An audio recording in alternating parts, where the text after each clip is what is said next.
Okay, good afternoon. This is Dr. David A. Paget. This is Urban Geography 4850, Maymester 2021. Today is May the 10th. This is the third segment of today's class. Our focus is upon urban inequalities. And so I'm going to share my screen. Excuse me. So thus far, just to recap, we've been focusing upon the descriptive models of urban structure, and we have worked our way from zone 1 to zone 2. And we spent a lot of time in zone 3. I'm going to come back to zone 3, but let's go out to the next zones. Zone 4, which is middle income housing, and then zone 5. So middle income housing in zone 4 is essentially what we would refer to as the inner ring suburbs. The inner ring suburbs. And so the inner ring suburbs in Nashville would include places like Antioch. I'm sure you've heard of Antioch. Bellevue, not Belmead, Bellevue, Madison, Whites Creek. These are areas that are just outside of zone 3, probably homes at about the median household income. The median household income for Tennessee, I think, is around $60,000 per year per household, not per person. This is a typical middle class part of the community. Then when you push out further, then we get into higher income, Brentwood, Forest Hills, Belmead, Franklin, Cool Springs area, Mount Juliet. Now we start to get into some more of the wealthier areas out in the zone 5. So what's happening in terms of urban dynamics now? Well, one of the things that happened at first was suburbanization. And so when you look at some of the reading materials, one really good film is The End of Suburbia. I'm not going to do a spoiler alert. It's a good documentary. It'll really open your eyes as to how the suburbs developed. And, but now the one thing that's left out of The End of Suburbia as far as how the suburbs develop is the race issue. They just completely skip over that. Now it's a good documentary, but you cannot talk about suburbanization in this country without talking about racism. So there's another film that does that. That I have you here.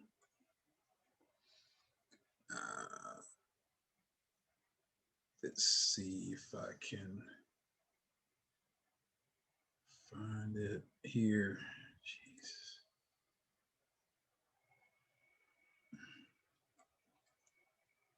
Okay, it's not here. I mean, I know it's here. It's right above End of Suburbia. So now this is a relatively short video called The House We Live In. It is from a series of videos called Race, the Power of an Illusion. This documentary gets right into the racial roots of suburbanization. And it's a 30-minute long segment, I think, and it is mind-blowing. You will be, if you haven't heard anything about redlining before, your mind will be blown. If you have any racial sensitivity whatsoever, you're going to be like, really? And so, yes. yes, the end of suburbia does deal with the oil and gas industry, and its complicity in destroying public transit. Spoiler alert. So when we look at the history of redlining, and so you can just watch the video, you'll see a direct connection between the practice of redlining and what is known as the racial wealth gap.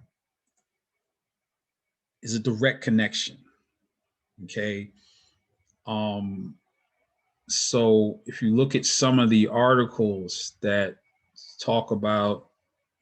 describe the racial wealth gap, it's directly rooted in housing discrimination. If you think about it, where do most people in this country have the majority of their wealth? In their homes. When you buy a home, that's probably going to be the biggest purchase that you ever make in your entire life. The equity in your home essentially is your wealth. Well, what if you didn't have an opportunity to buy a home?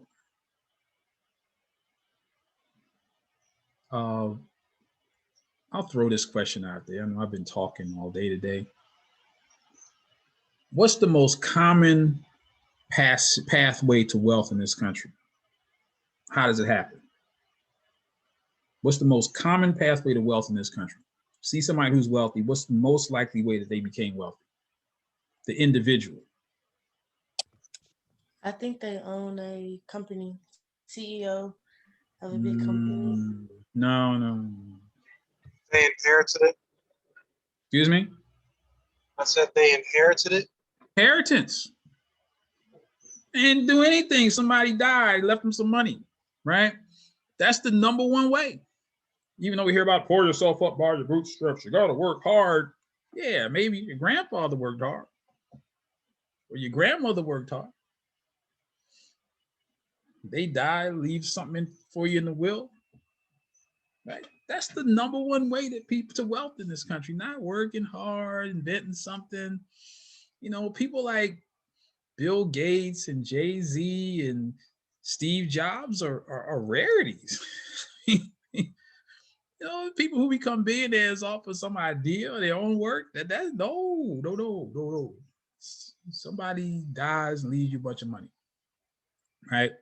But what if you never had a chance to own anything? What if you never had a chance to amass wealth, or what if your property was devalued and now you can't leave anything to your children?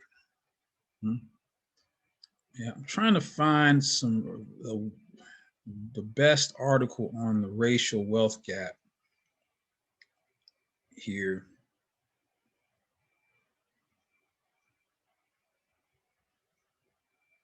Let me see. This might be it.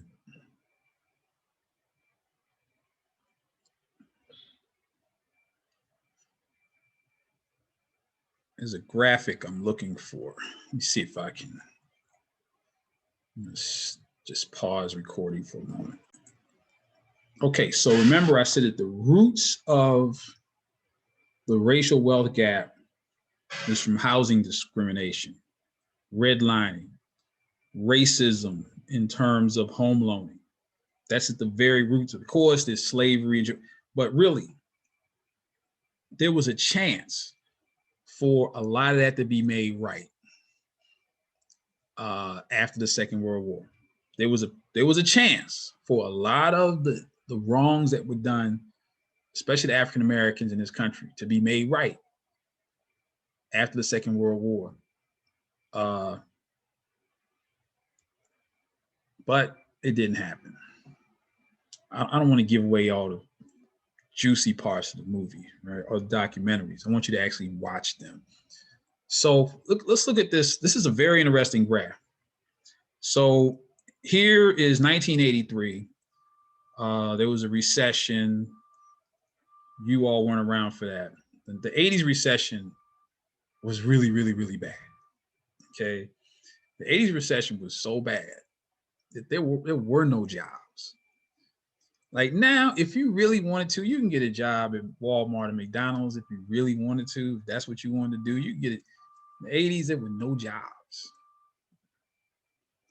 I remember when I was about 16, one of my best friends and I went down to a new Jack in the Box. They had just built this Jack in the Box. It was within blocks of where we lived. We were ready to be there 24 hours a day. So we went down to put in an application the day that the Jack in the Box, this is a Jack in the Box fast food place. The day the place started taking applications, there were 500 people in line. Now remember, we were just two 16-year-old kids. There were people in there with families lined up 500 deep for $3.05 per hour jobs. That was minimum wage back then. Yeah, the 80s recession was bad. So you notice, look at what happened during the 80s. We Blacks and Latinos lost wealth. White people kept making, this is Ronald Reagan, Reaganomics. White people, they love Ronald Reagan. They making money, right? Black people, Latinos, I don't even want to go into all of what Reaganomics did to Black and brown people, but I lived it.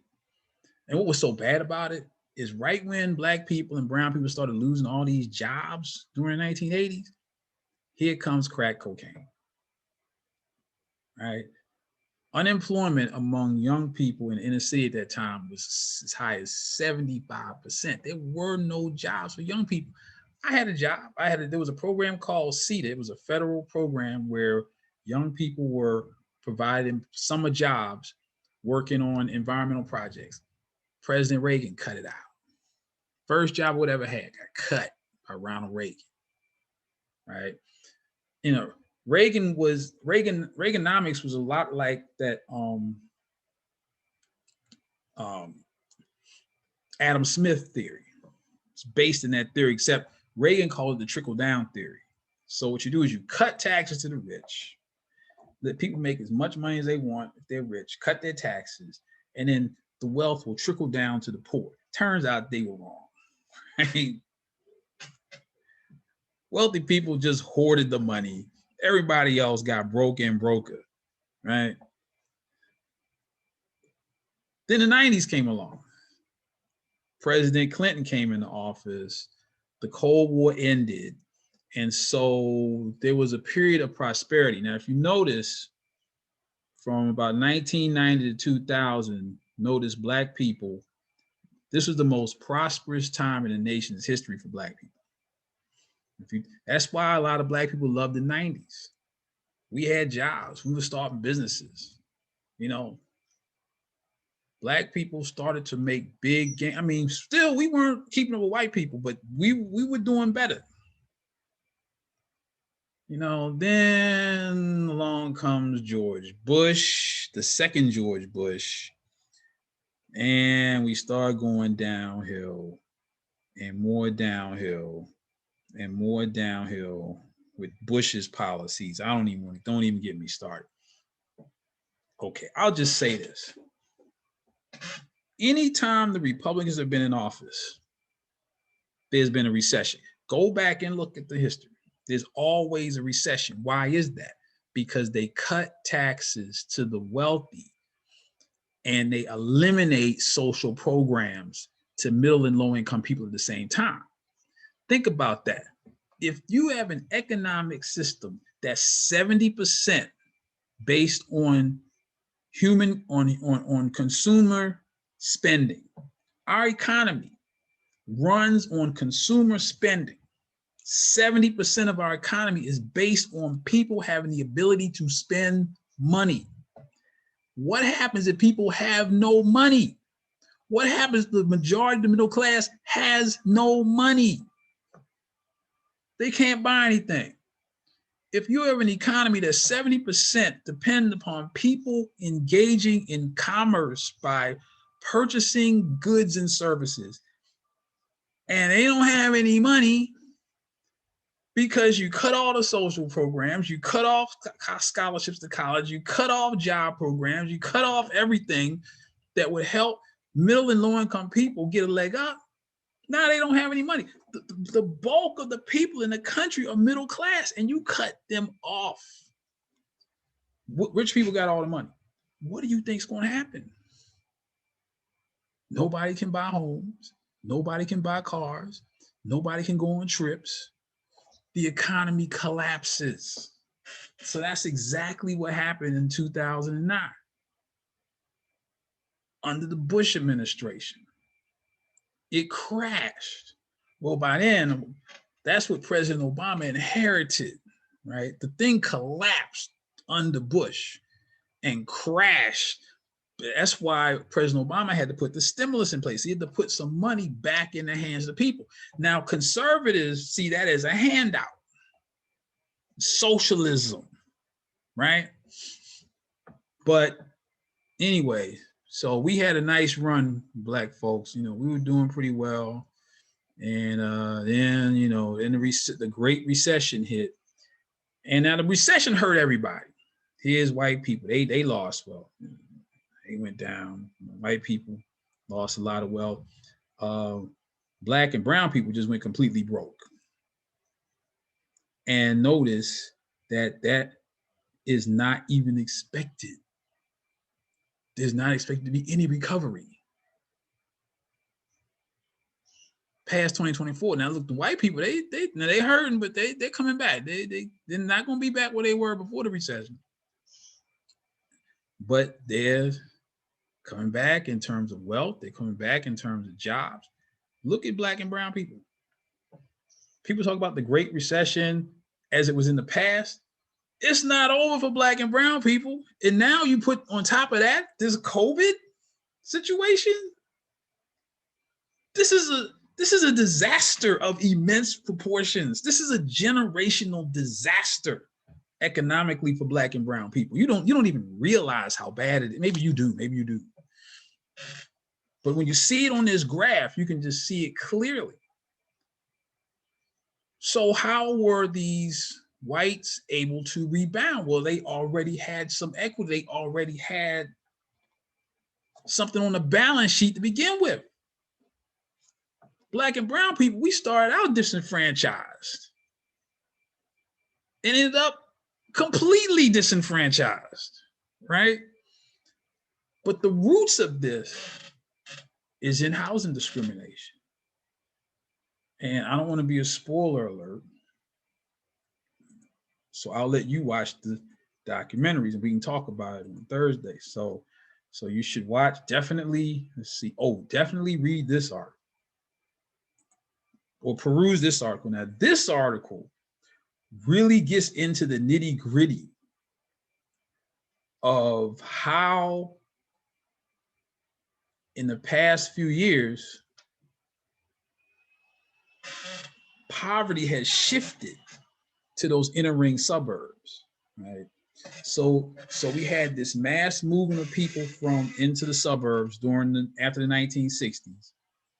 Mostly Black people got left behind, brown people got left behind, right? At first.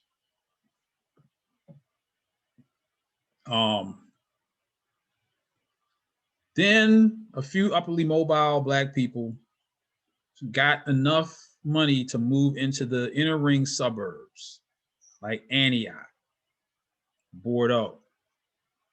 White people move even farther out. Franklin, Cool Springs, Brentwood. Let's get away from these Black people, right? Let's move even farther out. So when that happened, as whites and their money moved out farther, so did businesses, so did opportunities, so did commercial establishment, malls, everything. One of the most clear cases here in Nashville was something called Hickory Hollow Mall. I don't know if y'all probably don't remember Hickory. I don't know what y'all remember or not. But Hickory Hollow Mall let's see, it was in Antioch. Let's see if I can see it here. There's Bell Road. That's Antioch Pike. That's Old Hickory. Let's see, let me find Bell Road, Bell Road. I'm out too far.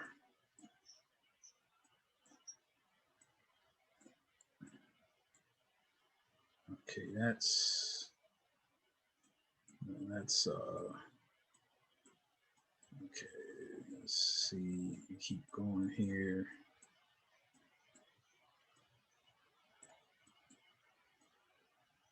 Okay, I think I'm out in Laverne somewhere.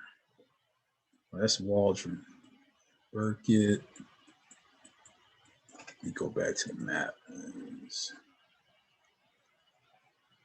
Okay, there's Bell Road. This Bell Road. Now it's called the Global Mall at the Crossings. This mall, 20 years ago, was the mall. Hickory Hollow Mall. It was posh. It was upscale, right? More and more black and brown people started moving out in Antioch. The mall completely collapsed, right? Went completely under. And I think now it's I think there's a branch of Nashville State Community College out there, and it's nothing like it used to be. But this is a clear case of when black and brown people started to move out to the inner ring suburbs. We saw the businesses follow the wealthier white people, right? So what has happened is now you start to see these inner ring suburbs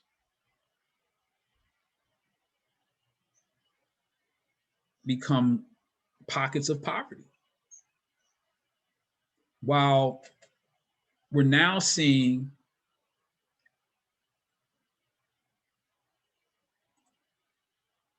people from zones 4 and 5 start to move down into zones 3, 2, and 1. And that's what we call gentrification. So what's going on? What is that about? Well, two things. One, energy costs. In recent years, the cost of gasoline has skyrocketed. And it used to be, so people who live out here, but they work in zone 1, they live in zone 5, they work in zone 1. So now they're driving back and forth, back and forth. And the main reason that we see this concentric ring model is because of automobiles. So we have become an automobile, I don't want to say burden, but an automobile favoring culture. So all the urban infrastructure favors automobile travel so that you can live in Cool Springs, Franklin, and then drive down to Vanderbilt and go to work and then go home, or drive downtown to the courthouse and then go home, right?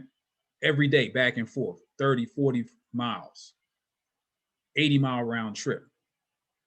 But after a while, when gas prices started to go up, it started to eat into people's pockets, and they started to say, "Hey, do I really want to do this much driving and put all this money in the Shell and Exxon and BP? Do I really want to do that?" I can give you another personal anecdote, but it's related to the course material. For a while, I used to live downtown, as I told you. I moved to Madison. So I went from here, I lived right downtown, literally, and I moved out to Madison. In fact, I lived over, let's see, where's Old Hickory Boulevard? I lived over in this part of Madison, right? So I'd have to get up, get on 40 Old Hickory, all the way over here to 65, get on I-65 South, which is like driving NASCAR down here. This is crazy. All the way down here, down until get across here, and I got off somewhere around here, here 28th to get TSU. It was 25 miles each way, 50-mile round trip. I looked up, I was putting $250 a month in my gas tank. Now you might think, well, that's not a whole lot of money. On the low end, that's $2,500 a year. 2 years, 5,000. 4 years, 10,000. It adds up. I mean, heck, I could do something else with $10,000 besides give it to Exxon and BP. I mean, that's what I and a lot of people started thinking. So that's one thing. Fuel costs started to increase. The second thing is generational. So a lot of the people that made that move out to the suburbs were baby boomers. Moved out to the suburbs, raised their families, children went off to college or whatever. Now you're in your 50s, maybe 60s. You got this big 3-4 bedroom house the children used to be in. You don't need all that room anymore. And when you get older, you don't want to be bothered with all that yard work, cleaning out gutters. You've seen a commercial when the old guys clean out the gutter and he falls down and breaks his back. You don't want to be doing all that. It's too much house. So a lot of the older generation would sell off the property that they had in the suburbs, and sometimes they would jump states. Maybe somebody living in the suburbs of New York would move south to Nashville for an easier, slower paced lifestyle into retirement, right? Maybe they don't want to move back out to the suburbs. They want to move downtown. They can walk around. They into a condo, one level. People start getting older. You get hip replaced, knees replaced. You don't want to walk up and down steps into a basement upstairs. So the housing style in these downtown areas, these condos, are much more conducive for older people, and they have the money. They can come down here and buy cash. They can sell their home in a $900,000 home in New York or New Jersey or Philadelphia or DC. Come to Nashville, buy a $300,000 condo in the Gulch, cash, right? Just cash purchase, bam, move in. No loan, no hustling for a home loan. Live out their retirement years in the South. As people get older, you become more sensitive to cold temperatures. That's why a lot of retired people live in Florida, live in Arizona. You can't deal with winter anymore. You notice you always have to tell children to put a coat on. Children to go to the beach, water's freezing, they jump right in, no problem. You get older, you put your toe in that same water, you're like, whoa, hey, I can't get in there. You become much more sensitive to the cold as you become older.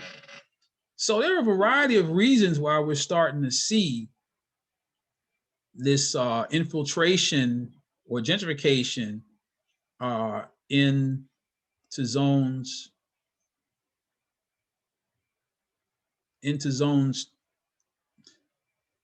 1, 2, and 3, or really 3 from zone 5. But then what's problematic about that is remember I said a lot of lower income people are renters. So what's happening in Nashville and cities all over the United States are people who used to own, landlords who used to own buildings that were relatively moderate, rent price, had moderate rent prices, $700 a month, $800 a month. Here comes some developer that says, I'll buy your building for $10 million. So what happens to the people that live in that building? They got to go, right? So now these people who are paying $700 a month, $800 a month, where are they going to live? Can they still live downtown? No way. They can't afford to live downtown anymore. Now they have to move out to Hermitage, Madison, Antioch. Public transit is shaky. Maybe they can get to work. Maybe they can't. It completely flips, the housing characteristics. If you look at Germantown and Salem Town, Germantown, this used to be a completely low-income Black community. Some of y'all might call it hood, maybe about 10, 15 years ago. Not anymore. It's upscale. If we go into Germantown, see this Worthing This used to be a Worthen bag factory. Used to be a place where they made bags, not handbags, just like bags. And it was an old bag factory. Now it's Worthen Mills Lofts. I think you can get maybe $500,000 condo, $600,000 condo in Worthen Mills. Well, here's what's interesting. What's right across the street from Worthen Mills? Cheatham Place. The projects right across the street. You know, it's a very interesting juxtaposition. You know, there's Worthen Mills Lofts, there's Rosa Parks Boulevard. All this over here is Cheatham Place. Public housing. Right across the street. Right? So it's just a very interesting juxtaposition. And we start talking about food deserts. We can start talking about this Kroger. It used to be the Monroe Street Kroger till Germantown started to gentrify. Then they remodeled it. Now it's the Germantown Kroger. Now the old broke down Kroger was the Monroe Street Kroger. You know, they remodeled it all of a sudden. When Kroger announced the remodel, when they unveiled it, all of a sudden it was a Germantown Kroger.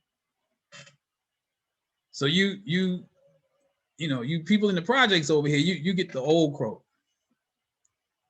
The new Kroger belongs to these folks over here in Germantown. Okay. There's a whole story behind that. I'm not going to get. The short story is, for a long time, Kroger tried to close this Kroger. They were going to close it down. There wouldn't have been any grocery store for these people over here who were like 99% Black. But people fought, a long, long fight to keep that Kroger open. So the Kroger survived just long enough to be taken over and by upscale. Yeah, I used to live right up the street from that Kroger. I lived right up the street from that Kroger for 12 years. Well, actually, I lived up and down the street from that Kroger when I lived downtown. That was my Kroger. And 20 years ago, it was a different kind of Kroger. No fresh meats, no fresh seafood. They had a fruit department, it was there.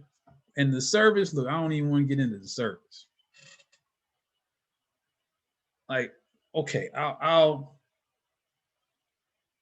confess. I live in Brentwood, man. Don't judge me, okay?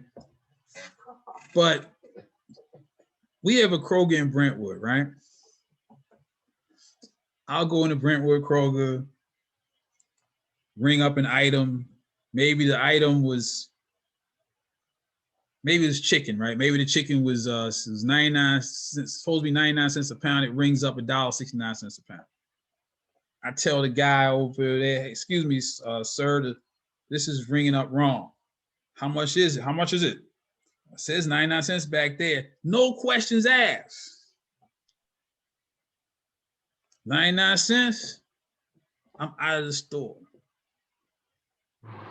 Go to the old Monroe Street Kroger. Oh, man. This rang up wrong. And what? And what you want me to do about it? You don't have an extra 70 cents? Seriously. And then you can go now. Now the Kroger, Brentwood Kroger, no cameras, no surveillance. Go over to even Germantown Kroger now. Go. There's cameras all in the aisle. Cameras all. It's like, this feels like it's paparazzi. There's cameras everywhere. And this can keep people safety, community safety. But okay.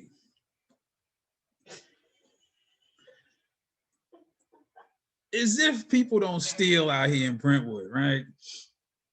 I mind my own business. I don't, people want to steal. I don't own Kroger. But if you were a thief, where would you go to steal? Where there's all these cameras or where there are none? No, not camera, please. If I Yeah, understand. I'm sure people are stealing left and right. I mean, if I went, I could say, oh, these rang up wrong. How much were they, sir? Oh, they 30 cents a pound. Okay, no problem. They don't even go back and they don't even look. Oh, they said it's free back there. They giving them away. Okay, sir. Well, have a nice day. Okay, that might be a little extreme, but I mean, it's the big difference. Very big difference in terms of service. Now, the one thing I did not me, but I participated in a study of Kroger years ago. And the one thing that Kroger is consistent about is price. So no matter where you go, those prices stay the same. You can't say that about every store. Some stores in certain neighborhoods, gallon of milk is $3.99. You go to that same chain in another neighborhood, that gallon of milk in a poor neighborhood, the gallon of milk is $4 and so on. Same chain, right? But Kroger is not like that. They're consistent. At least I can say that about Kroger. But in any case, we see that, and you probably saw this in my presentation at Stanford,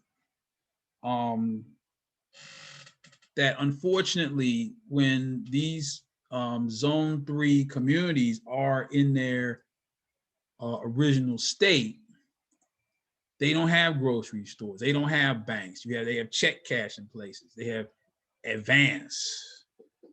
I think one point during the pandemic, I drove by Advance on Rosa Parks, near Rosa Parks at Monroe, and people were lined up. Just lined up out the door in Advance. We get liquor stores, right? Maybe one Walgreens, 5 liquor stores, right? We get, and speaking of food deserts, okay, I used to live over there, like I said, right, in the community. Like I said, we had the one Kroger, that was it, Monroe Street Kroger, and Save-A-Lot over at Clarksville Highway. Save-A-Lot is what it is. I'll talk about Save-A-Lot more tomorrow. Where I live now, I could fall down in any direction and fall on top of 2 grocery stores. We got 2 Publix, as Target, there's a Fresh Market, there's a neighborhood Walmart within a couple of miles radius. Well, we're going to talk about food deserts tomorrow. I'm not going to get too much off into that. But again, essentially, there are several contributing factors to this. I don't want to call it a transition, but this transformation of Zone 3 and Zone 2 into these higher income areas, which results in these inner ring suburbs that are poor. And that's what this,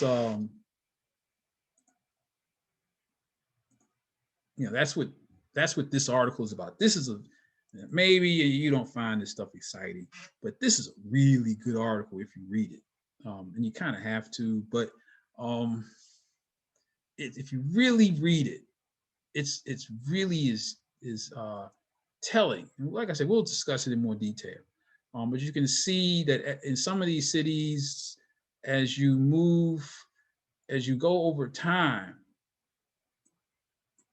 and look at the farther you get. So for a while, here it is. Here's 2012. Here's 1990. So first 1990, you had, as you get farther from the city center, you start to see, income on this percent. Where's the income?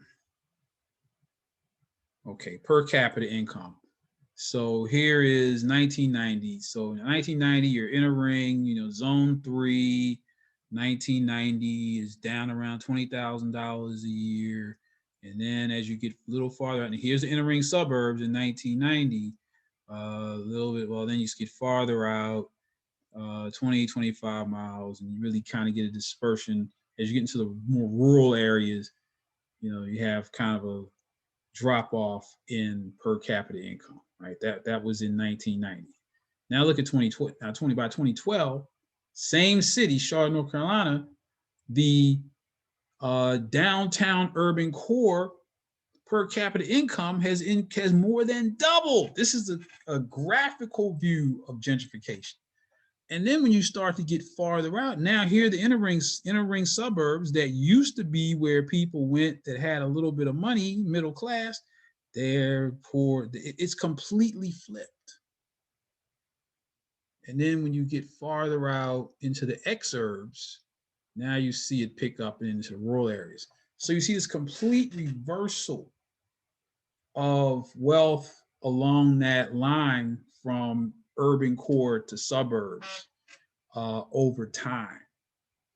And so this is a very interesting, it's a very well-written article, very easy to understand article that you can kind of clearly see what's been happening. And when you get to the maps, here's Charlotte, poverty, concentrated. Remember that concentrated poverty I was talking about here right in the middle of the city. Then 2012, well, there's poverty kind of spread all around. Poverty all out here in the suburbs. Poverty in the inner ring suburbs. Then notice you have a little bit of this more blue area, which signifies where there's been some gentrification. So very interesting article there. It's a lot. It's a lot. Just try to pick through it.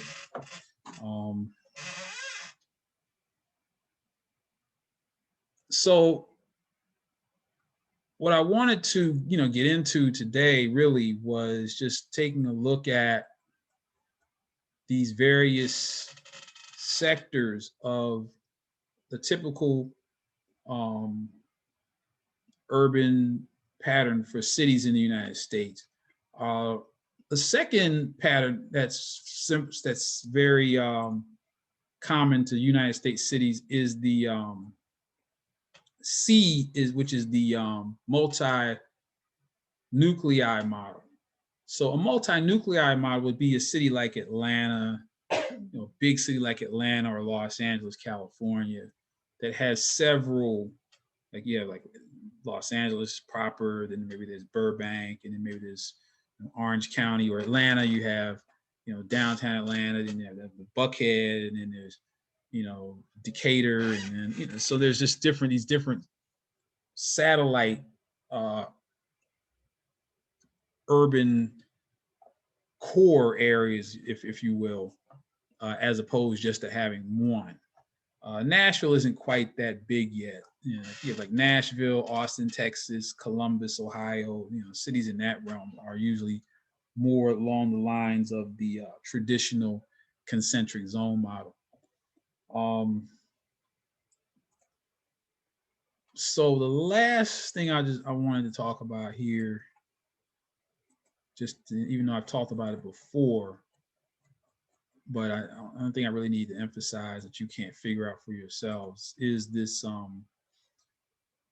brownfields program. And so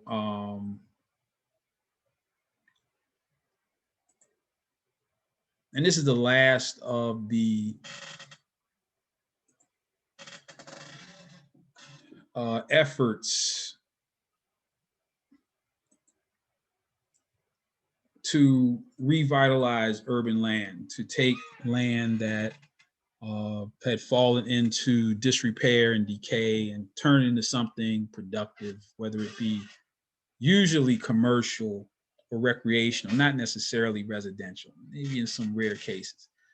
So again, a brownfield site is a piece of property that has either actual or perceived toxic contamination. And it's abandoned. So the Superfund law, the Comprehensive Environmental Response, Compensation, and Liability Act of 1980 was put in place to deal with, or to to enforce or provide some level of enforcement or policy for abandoned waste sites. But again, as I mentioned last week, Superfund liability is very stringent. It's strict. So if a landowner became in possession of a toxic waste site, he or she would still be liable. Again, as I mentioned last week, a lot of banks would foreclose on old factories, foreclose on old car plants, foreclose on old chemical plants. Now the bank owns the property. Federal government comes along and says, hey, you need to clean up this property. We're going to sue you. Well, the way it would work was the federal government, the Superfund was built based upon a tax upon gasoline and chemicals. Then those billions of dollars were used to clean up abandoned sites. And then the bill was sent to what was called potentially responsible parties, or PRPs. So if an individual or a company or what have you was identified as a PRP, he or she would have strict liability, meaning it doesn't matter how you got the waste, but how the waste got there. It could be an accident. We bought the waste. We didn't know it was there. It doesn't matter. You're responsible. That's strict liability, regardless of fault. The liability is also joint and several. So let's say 50 companies dumped waste into a pit and buried it and put it in the pit and then built a soccer field over top of it. Chemicals come bubbling up through the soccer field. Oh no, who put this here? Well, actually it's owned by whoever built the soccer field, right? Person who built the soccer field says, I didn't know, I had no idea that there was all that toxic waste under there. It's not my fault. As a matter of fact, from what I heard, we got our lawyers to look into it, and every gas station in town was coming over here and dumping waste oil. Well, until you figure out until you can prove which one of those gas stations dump waste oil in this pit, the bill is yours. So that's joint and several liability, meaning that one person can be held liable for the whole of the contaminated site. The federal government didn't have to catch everybody. They can catch one polluter and make him or her pay for all of it. So it's joint and several liability. The liability is also retroactive. So even if whoever dumped the waste 50 years ago, nope, no grandfather and grandmothering out. Yeah, it happened 100 years ago. Yeah, well, you just pay up. Still got to pay up, right? And then finally, the cleanup standard was to what we call background levels. So if a waste site was found, the responsible party would have to clean it up to pristine levels. They'd have to make it so that you would never know there was any toxic waste there, which that kind of cleanup is extremely expensive. So what happened is, in a lot of cities, especially in zone 2 and especially in zone 2, where there were a lot of industrial facilities near the downtown area of these cities, they just be left rusting because whoever owned it maybe couldn't afford to clean it up. And maybe even if the property was prime property near downtown, perfectly good property, but man, it would be outrageously expensive to clean up. Outrageously expensive to clean up. So nobody would want to do it. Nobody would want to invest. So instead of building a stadium near downtown, the NFL or whoever would build a stadium out in the suburbs somewhere. Cut out a bunch of trees, infill in a bunch of tributaries, increase storm runoff and flooding. Whereas you got a perfectly good piece of property downtown, but the cost was prohibitive because of the possibility that there was toxic waste on the site that would drive the the cleanup costs through the roof. So the brownfields program, again, was a compromise. It said, okay, well, if you're going to build a football stadium on this property, that's okay. You don't have to clean it up all the way. You can pour concrete slurry into the soil that would neutralize the migration of the chemicals. They'd basically be frozen underground. Then maybe you could have some microbes and what's called in situ bioremediation. See, we have where's our, I'm not going to pick, I know we have at least one biochemistry major in here. Yeah, look up bioremediation, but I'll define it for you. Bioremediation is when in the lab, we create microbes that are designer microbes. They are genetically predisposed to eat certain chemicals. So I guess biochemists know how to do that. Take a microbe and make it so they eat oil, eat gasoline. Not my field. I don't know. Maybe biochemists can explain it. But yeah. But then that's very risky.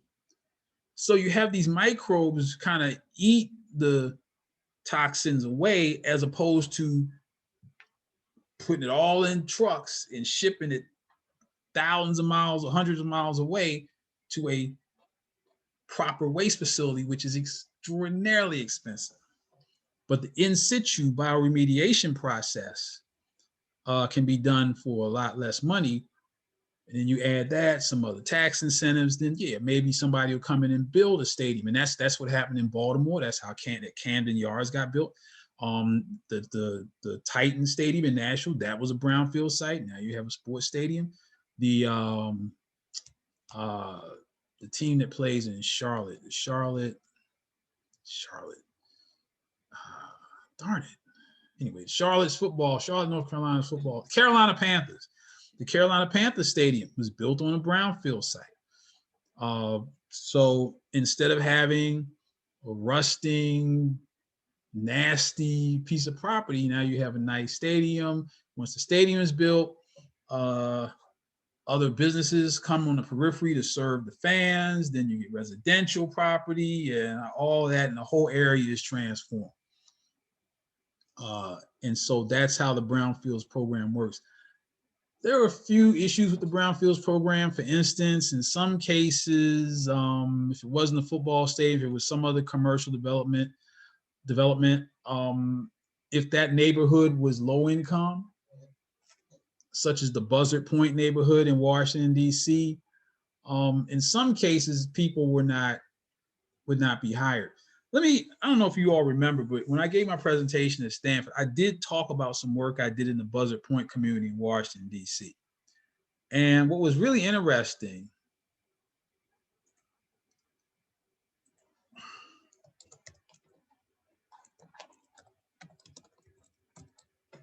was when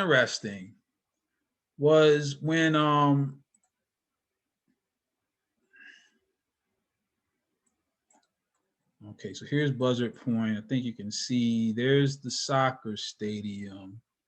And where's the baseball stadium?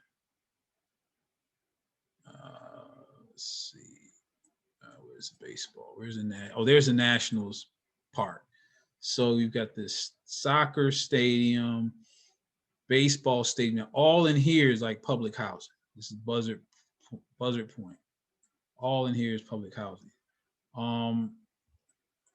So, and then you're starting to see gentrification all in here. So all around in here, you start to see turnover. And really, essentially, what the city would like to do is just get all these people out of here. Again, prime real estate right here next to the baseball stadium, next to the soccer stadium, and down here near the river for whatever good that is. So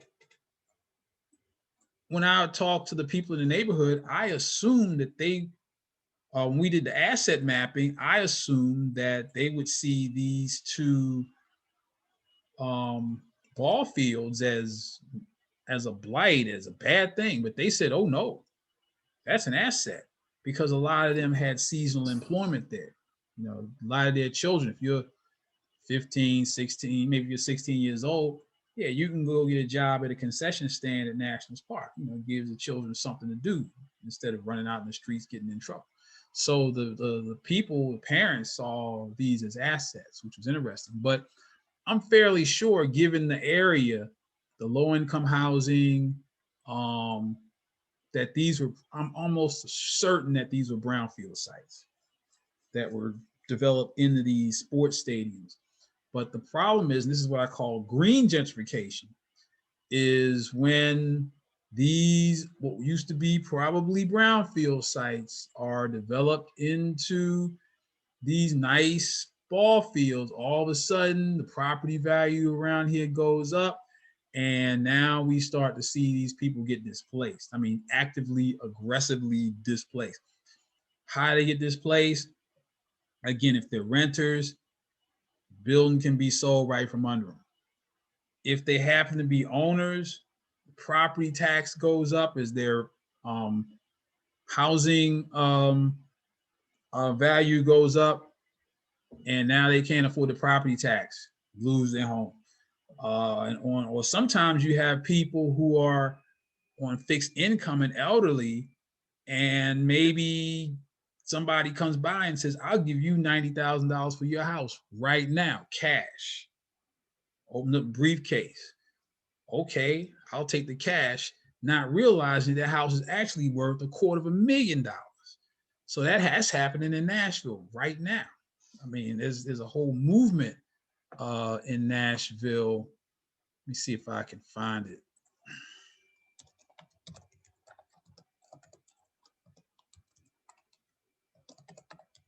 Let me see.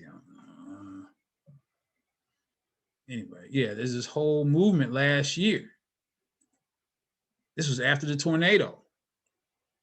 So after the tornado came through TSU's campus in Nashville, there were a lot of kind of sketchy developers who were, you know, here you are, your house is destroyed or partially destroyed or heavily damaged, and somebody comes along and says,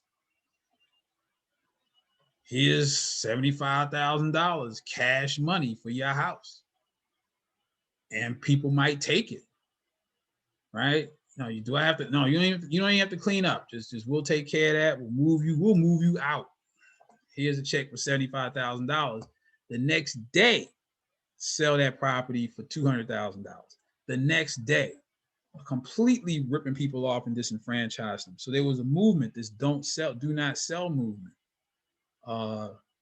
cropped up last year after the tornado, headed up by the Equity Alliance. I don't know if you all have heard about the Equity Alliance. Actually was created by some people from TSU. So the Equity Alliance, these are some, you know, community activists that are working to protect people from gentrification, from having their homes sold out from under them.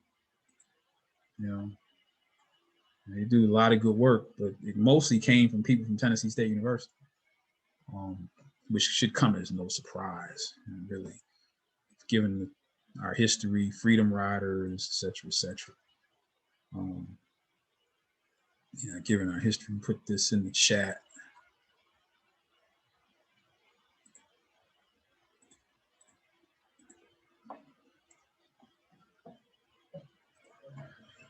So, okay, so let's get into, I think I've kind of gone over everything. So let's get into the assignment.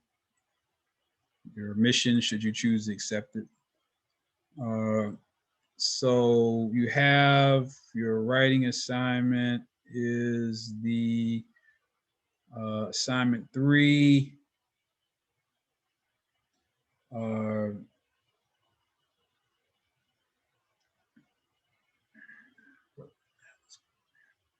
Pause this recording just okay, so we have your assignment 3, urban inequalities, research essay assignment. And so So we've kind of gone through the descriptive model of urban structure, and then of course that changing shape of American cities are the two main articles I want you to look at. Peruse the other articles. Definitely watch the Race, the Power of an Illusion video. You should also watch In the Suburbia. Read articles related to the wealth gap and gentrification, Hope 6, public housing, urban renewal. Write a 1,000 or more word essay discussing issues related to urban inequalities. So this is a very open-ended essay. Look at urban inequalities in terms of their impacts upon and relationships to each of the 5 zones of the urban concentric zone model. So you're looking at, I kind of went over it today, but your essay should really take a deep dive into how each of the concentric zone, each zone in the concentric zone model is dynamically tied to these various issues related as they relate to urban inequalities. Include a case study from Nashville, a city that you're familiar with. And a case study might be a case study of gentrification, redlining, historic redlining, or whatever. So we don't want to just focus on problems. We want to look at solutions. So just giving honest, what do you really think about programs like Hope 6, Promise Neighborhoods? In how might an urban quality of life index be used? I didn't. Anyway, let's see. So if you notice, there's some things that I've written in here. Word of advice: if you're ever in a class and your professor has written something, always cite it in your paper. Now, not me, but a lot of professors are very egotistical, but not me. I'm humble. But it's a word of advice. Always cite. So here you have one of the articles I wrote. This is for Black Enterprise magazine. And I developed an urban quality of life index specifically for African Americans. It's like, wow, it was 20 years ago. So the story is, if you look at like Money Magazine, Forbes, Kiplinger's, all of these mainstream business magazines do these best cities rankings. There's one that just came out. I'm not going to go look for it. And so these best cities rankings are based upon quality of life, and there's huge implications involved if Forbes or Business Week or Kiplinger's or Sperling's says that city X is the best city to live in the United States, and here's why: based upon a set of specific criteria, right? Mostly demographic and socioeconomic data drawn from the census and other sources, right? It's a scientific assessment and determination of quality of life, right? So that's what the other magazines used to do. Now, Black Enterprise used to do a city ranking too, but the editors would just sit down in a room and say, oh, I was in Columbus, Ohio last year. I think it was good for Black people. You think so? Yeah, okay, let's put that on the list. Very subjective, unscientific.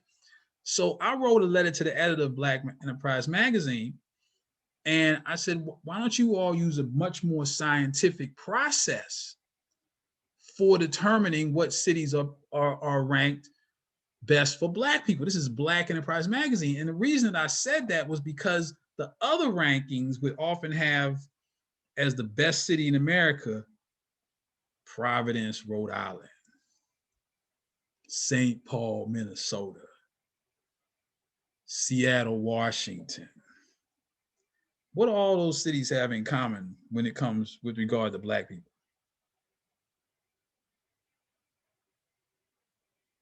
They have a lot of that. They have a lot of Black people. Providence, Rhode Island, Oh, never mind. No, it's the opposite. Hardly any black people. It was like, it was a ranking of cities to live where there are no black people. So I said, surely, if African Americans rank cities based upon quality of life, we would get a different list of cities. And that's what I approached. I just wrote them a letter. Amazingly, the editors wrote me back and said, this is a very good idea, Dr. Paget, but we don't have anybody who can do that. And I said, hello. And that's how I got a 9-year contract with Black Enterprise Magazine as the project director for this series. But in order to do it, I had to develop a quantitatively based index for quality of life based upon African Americans. I don't have time to get it. Maybe I think it might be here in all, if you read the article. I talk about how the index was developed. But if you all remember, I talked, we discussed in your other paper, the Centers for Disease Control Social Vulnerability Index. So the Social Vulnerability Index is a quantitative assessment of the relative vulnerability of different communities, right? But it's based upon a scientific enumeration. It's not, oh, this place is, so the Black Quality of Life Index I created is an index, but it's obviously based upon what places so are better for Black people than others. Now you might ask, well, how was your index different, Dr. Paget? Well, we asked different questions. So it was a combination of data. So let's say we got the FBI's uniform crime data, right? So the FBI has crime data for every city, right, in the United States.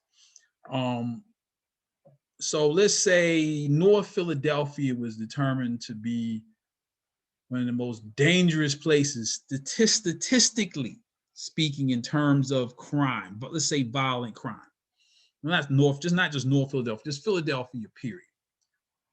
Now, if a person was born and raised in North Philadelphia, and let me add this, Philadelphia is, or at least back then, is or was a city that had the highest percentage of people who had never lived any place else. So you've never lived any place else except Philadelphia. You live in North Philly. And I ask you, do you feel safe? What might you say? You've never been any place else. You live in North Philadelphia. What might you say? If I ask you, do you feel safe?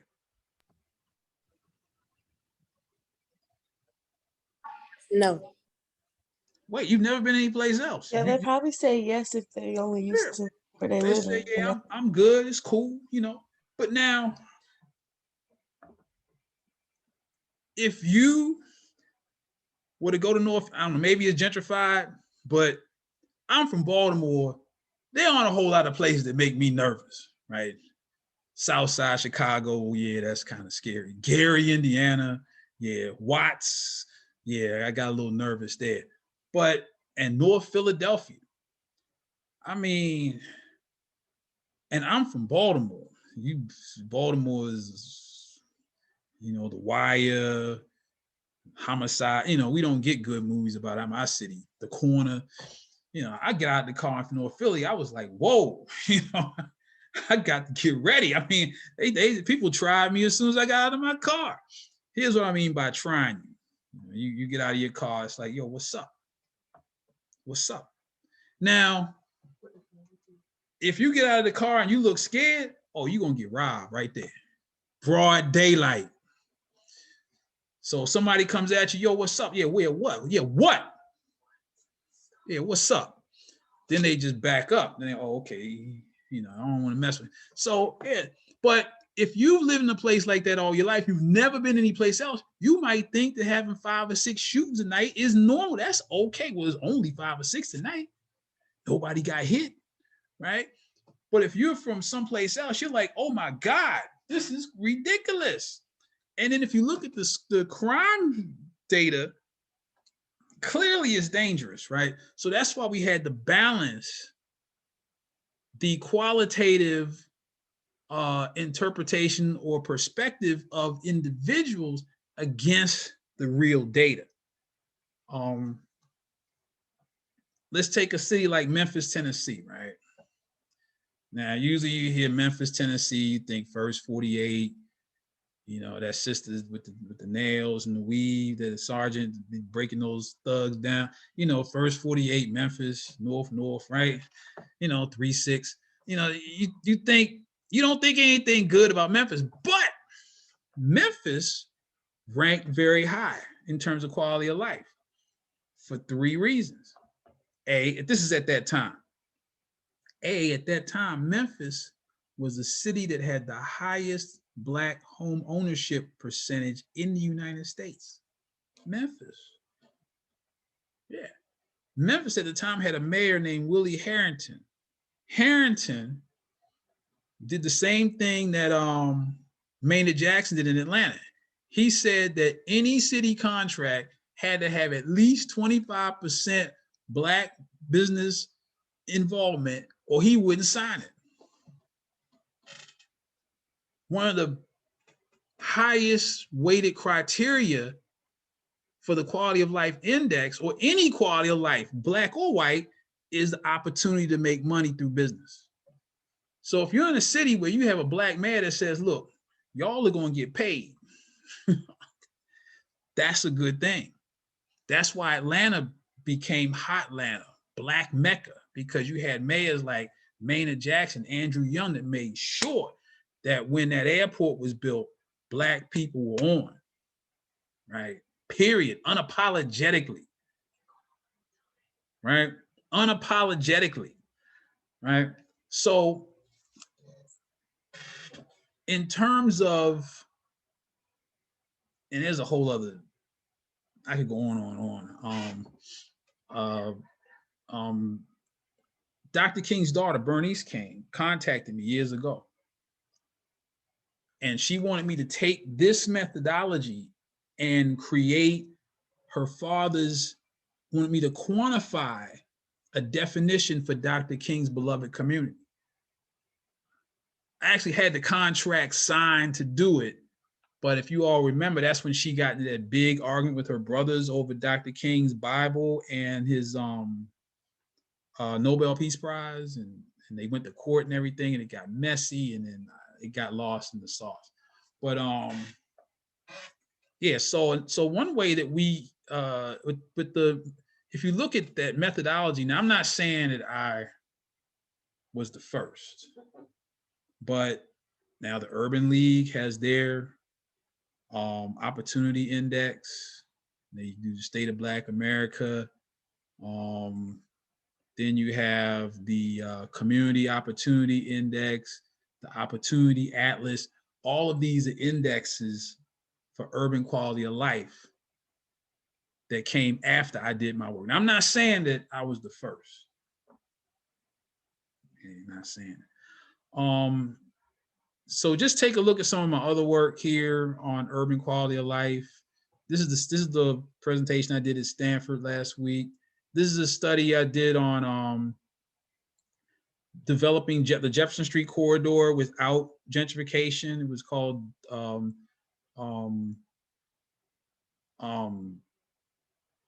development without gentrification, or rejuvenation, neighborhood rejuvenation without gentrification. That's that one.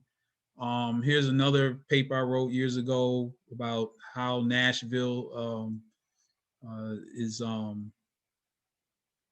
changing and how to make things better for Black people. Anyway, but trust me, if you ever see one of your professors' articles or paper in now, they're not going to tell you. I'm not telling you to see. There's lots of stuff here that you could use in your paper, but just a word of advice, you know. So again,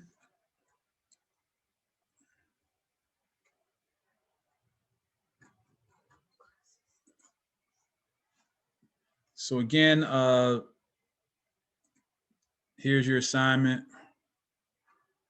If you have any questions, just ask.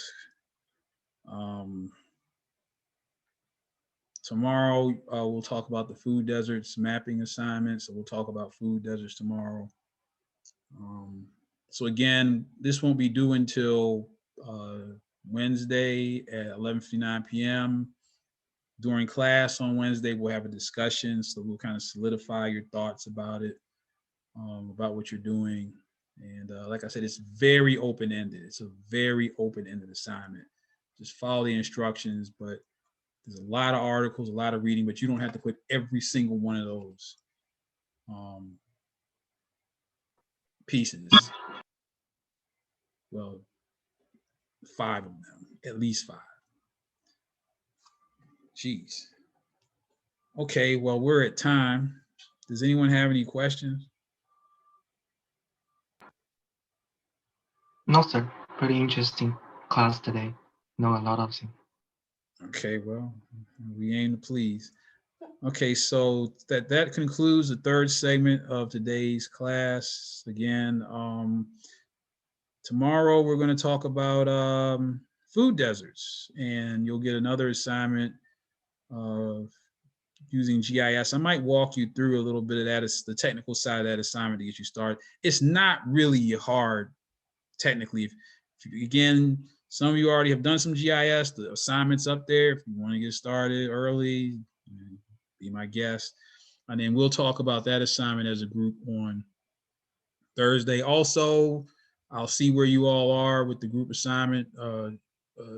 Contact Mr. Womack, contact Ms. Inser, get some background, divvy up the labor. I think we're going to be good. I think we're going to have a good product at the end. Oh, and the main thing we needed those photographs. We got to have those photographs. So hopefully we'll have some photographs by Thursday. Get somebody to contact Mr. Womack and get some photographs.